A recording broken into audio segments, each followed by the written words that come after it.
summer, thousands of Australians will put to sea in everything from ocean races to mother's laundry tub.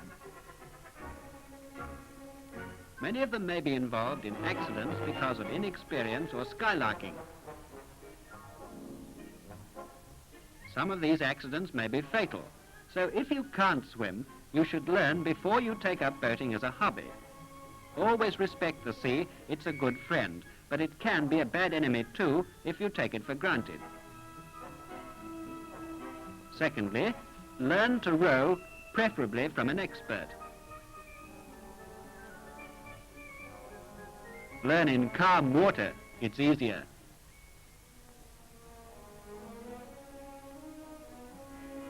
Let's watch the action in slow motion so that you can see how it's done.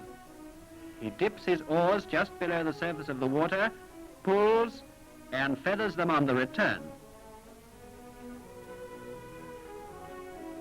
Note how he's using his wrists as well as his arms.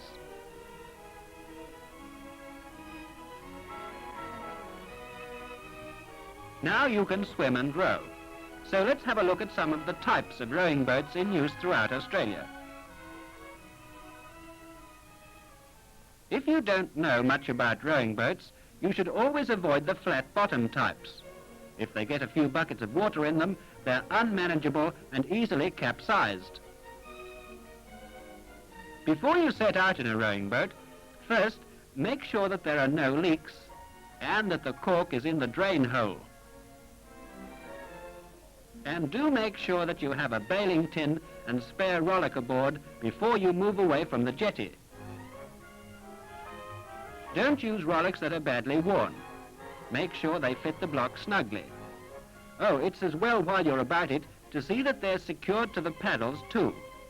And check to see that you've got a length of rope securely attached to the bow. The dinghy's now reasonably safe if you don't jump in and start playing the fool. Perhaps the age of chivalry isn't really dead just because you don't help a woman into a boat. Always remember not to overload the boat. Keep at least 9 inches of freeboard and trim the boat fore and aft as well as a beam. Always get back into the boat over the stern, not over the side. If the boat should swamp, stay with it. It'll keep you afloat and it's more easily seen than a man in the water. Don't try swimming to shore. The wind and tide may take you out to sea. When it's a warm day and the water's smooth, there's nothing like fishing to make you forget those office blues. But it won't be long before... Too late! When you go fishing, don't leave the oars in the rollocks while you fish. Unship them and place them fore and aft in the boat, and don't go too far offshore. Although the sea may be calm when you start, a wind can come up very quickly.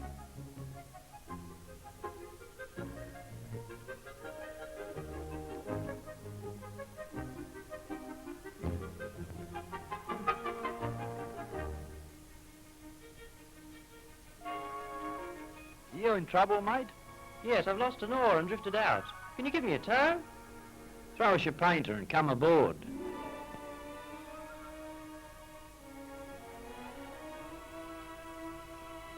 Here, put this on. There's no shame in wearing a life belt. It's only common sense. You never know when you might need it. Know anything about yachts? No, I've never been on a yacht before. How do you sail them?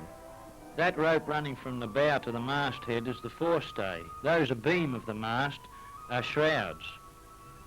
The ones that hoist the sails are halyards. And those that control the sails when you're sailing are sheets. It's as well to remember them by their right names, because then if the skipper gives you an order, you won't do the wrong thing.